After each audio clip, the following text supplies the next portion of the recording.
आज की एकादशी को कहते हैं देव उठनी एकादशी। आज से देवता उठ गए। देवता कितने बजे उठते हैं? बोलो। देवता 4 बजे उठते हैं। तो आज मतलब देवताओं के 4 बज गए।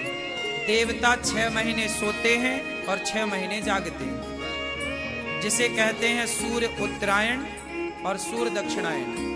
जब सूर्य दक्षिणायन होते हैं तो देवताओं की रात होती है, सूर्य उत्तरायण होता है तो देवताओं का दिन होता है। तो सूर्य उत्तरायण कब से होता है? मकर संक्रांति से। इसलिए मकर में जब सूर्य आता है तो मकर संक्रांति होती है। तिल के लड्डू बांटे जाते हैं, हाँ या ना? तो हम लोग वो त्योहार भी मनाते हैं जनवरी में। तो सूर्य उत्तरायण तब होते हैं। लेकिन अभी देवताओं के 4 बज गए। 6 महीने का दिन, 6 महीने की रात। हमारा 1 साल होता है और देवताओं का 1 दिन होता है। ऐसे देवताओं की आयु भी 100 साल ही है। हमारी आयु भी 100 साल है, पर हमारा एक दिन 24 घंटे का होता है, दिन रात मिलाकर। देवताओं का 6 महीने का दिन होता है और 6 महीने का रात, उत्तरायण और दक्षिणायन। तो आज देव उठनी एकादशी का तात्पर्य है, आज देवताओं का भोर हो गया, 4 बज गए, देवता उठ गए। अब उठ करके वो क्या कर रहे हैं? नहाएंगे धोएंगे। नहा धो के फिर भगवान का वो ध्यान लगाएंगे।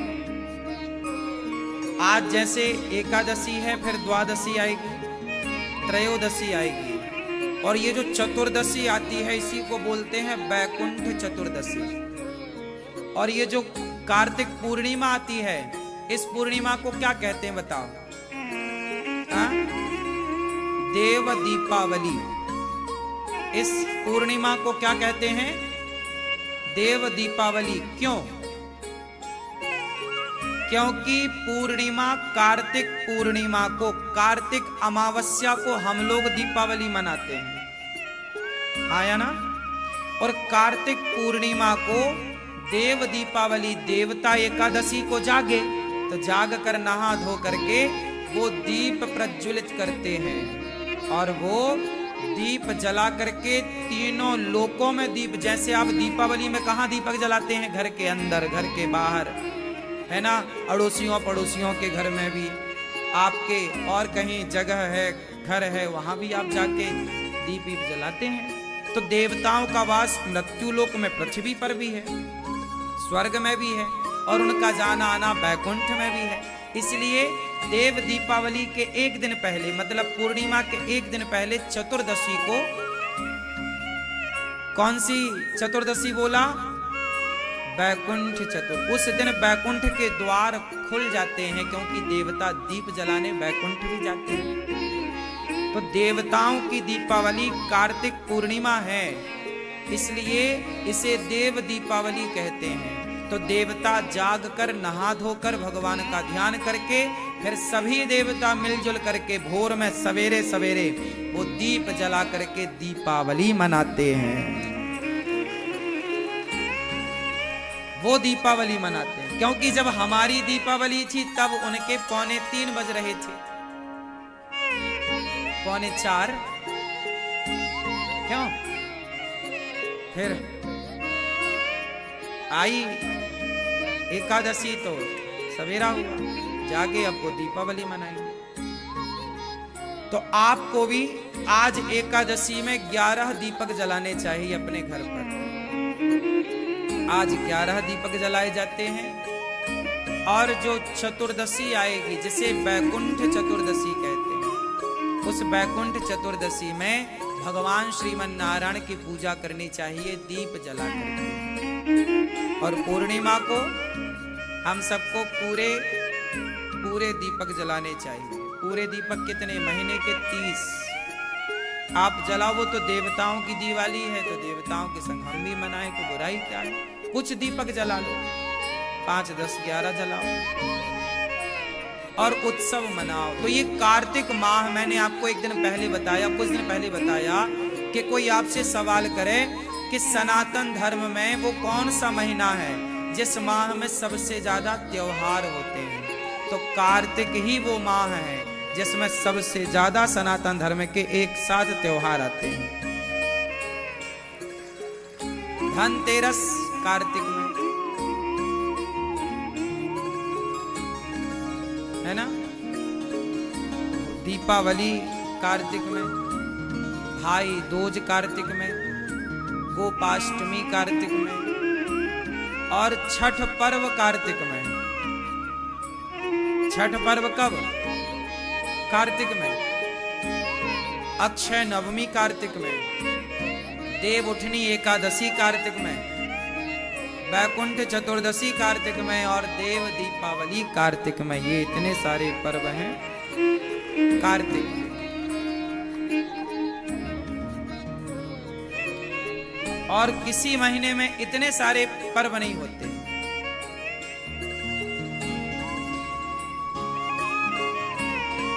तो आप लोगों को आज देव उठनी एकादशी की बहुत बहुत शुभकामनाएं। देवता भी आज से भगवान के चिंतन में लगते हैं, इसलिए हमारे यहाँ आज के बाद से अब विवाह के मुहूर्त, आगे घर के मुहूर्त, घर गृह प्रवेश के, घर बनाने के, जितने भी शुभ कार्य के मुहूर्त हैं अब से स्टार्ट होते हैं। देव जाग गए मतलब शुभ काम शुरू, देवता सो गए तो निर्माण इत्यादि का काम नहीं करते,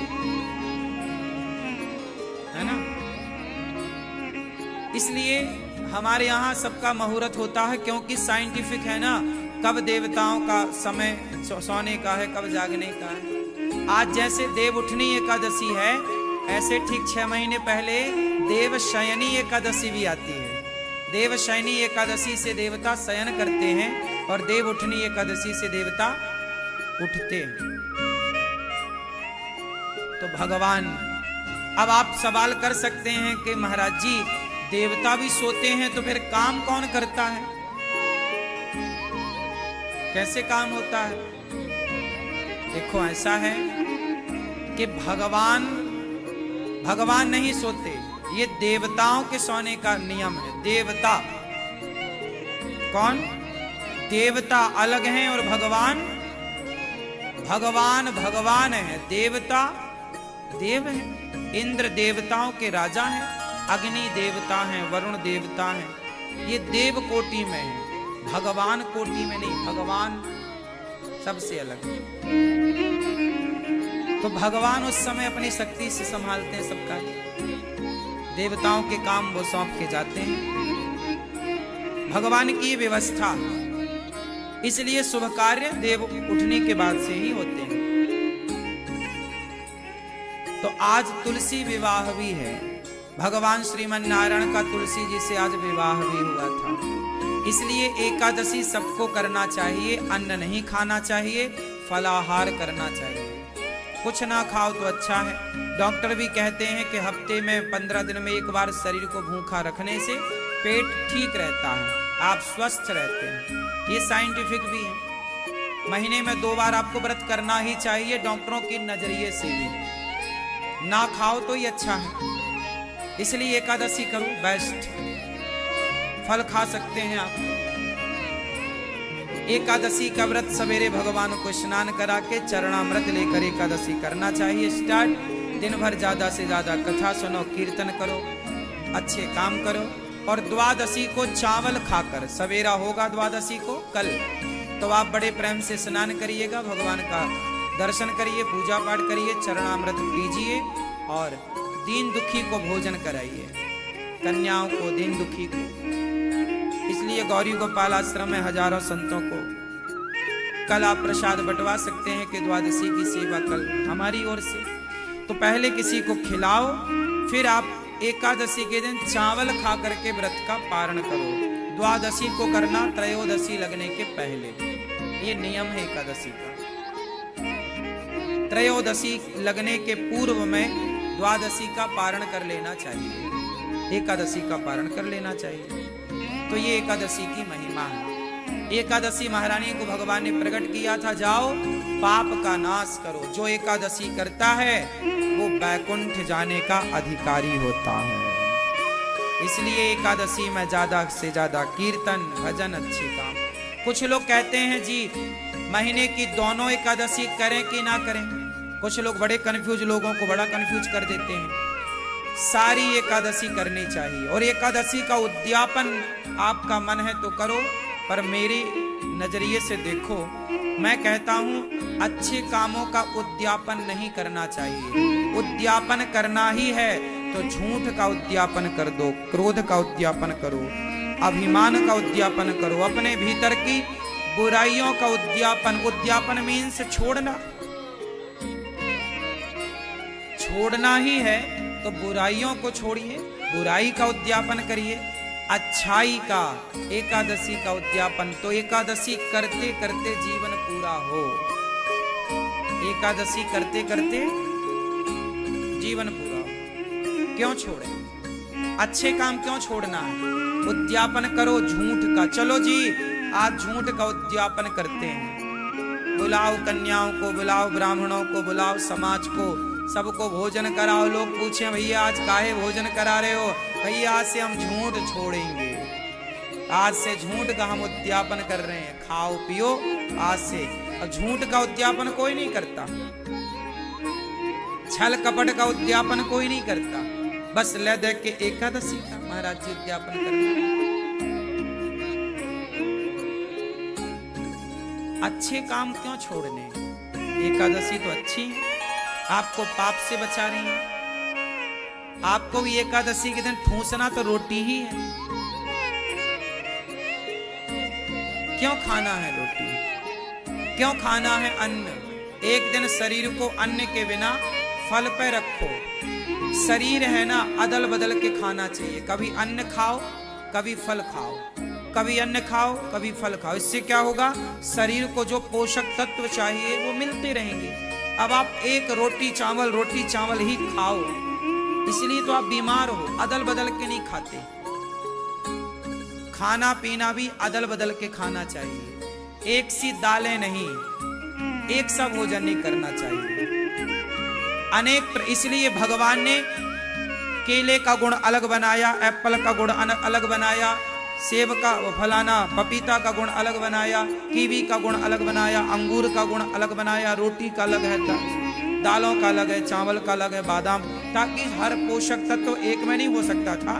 तो ईश्वर ने डिवाइड कर दिया कि आप कभी बादाम खाओ, कभी चने खाओ, कभी अंकुरित अनाज खाओ, कभी दाल खाओ, कभी सब्जियां, कभी पालक की सब्जी खाओ तो कभी मेथी की। क्योंकि कुछ गुण पालक में है तो कुछ गुण मेथी में है। जो गुण पालक में है वो मेथी में नहीं है, और जो मेथी में है वो पालक। तो आपके शरीर को सब चीजें चाहिए, लेकिन आप तो बस एक के पीछे पड़ जाते हैं। एक ही खाना, चटनी कभी टमाटर की खाओ तो कभी मूंगफली की खा लो, तो कभी अमरूद की खा लो, तो कभी और चीजों की खा लो।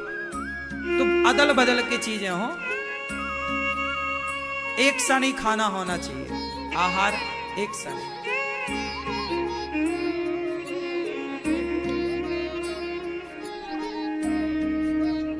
एक सा खाने वाला जल्दी बीमार पड़ता है।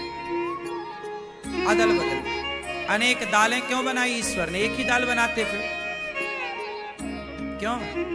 अनेक प्रकार के खाद्य पदार्थ क्यों बनाए विधाता ने? एक से ही बनाते। कभी नारियल की चटनी खाओ, कभी नारियल खाओ, नहीं नारियल खाओ, कच्चा नारियल, पका हुआ नारियल खाओ।